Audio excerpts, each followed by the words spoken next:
Bulok na ML, bulok na din mukha mo. Sa kakabas niya, naging top fan na. Teka, baka kilala mo lang ako at lagi kang nanonood pero hindi ka pala nakapollow sa page.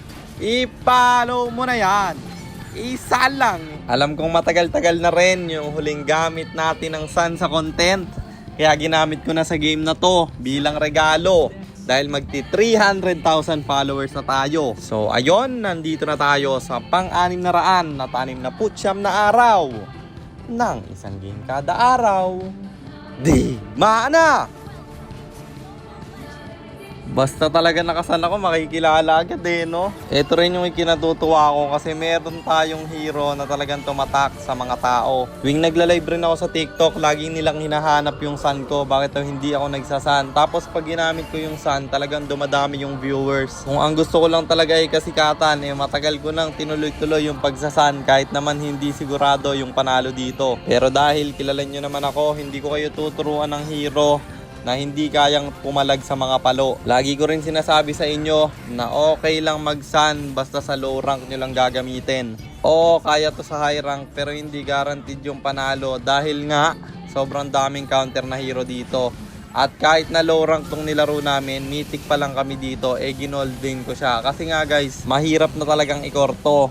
At alam nyo naman na hindi na ako papayag na matalo pa.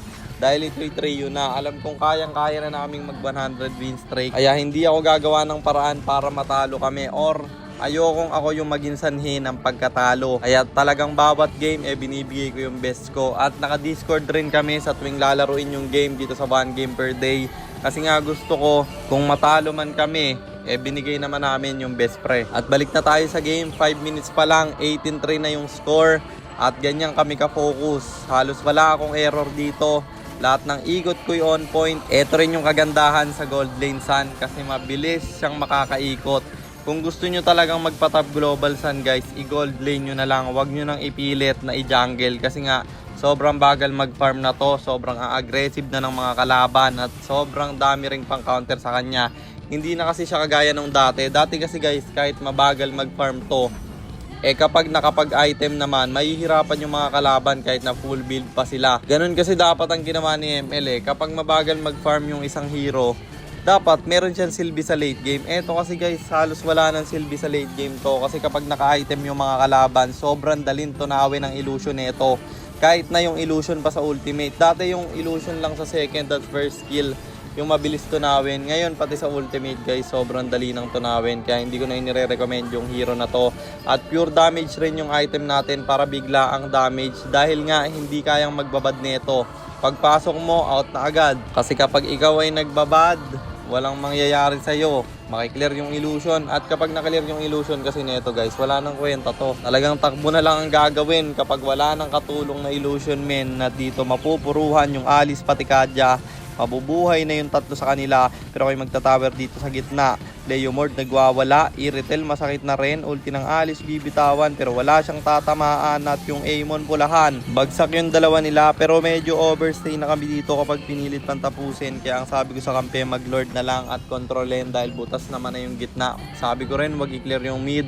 Para nga makontrol at mag-clear lang sana kami sa baba pero may Mincy pala sa damuhan. Humila yung Kadya pero Mincy pa yung napuruhan. Bagsak isa sa kanila at mukhang magiging dalawa pa dahil yung Kadya mamamatay na rin. Kaya alam kong pwede na tong tapusin dahil nga may Lord kami na magmamarcha sa gitna. Kulang pa sila ng dalawa. Kaya kami dito yung magtatower na at natapos ang laban. Kaya panalo na naman tayo and ang standing na natin ay 562 107, 562 wins and 107 losses. At para sa mga bago lang sa page, ang ginagawa po nating content ay 1 game per day, trio rank game. At ang goal natin sa content natin na to ay mag 100 win streak at 17 win streak na tayo. Kaya 83 na lang, 100 win streak na. At yun lang, sana meron kayo natutunan sa content natin na to.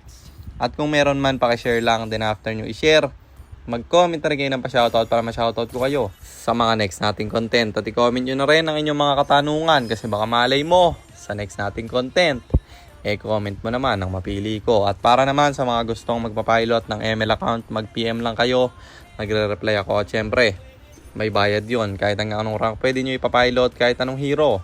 Pwede nyo ipaspam basta may additional payment pag magpapaspam kayo ng hero. At yun lang guys, sana nag-enjoy kayo sa content natin na to. At shoutout sa iyo Max Maxim, kay Arian Calderon, kay Steven Shane Napoles at kay Jevins Butad Bolo. Maraming salamat sa inyong suporta.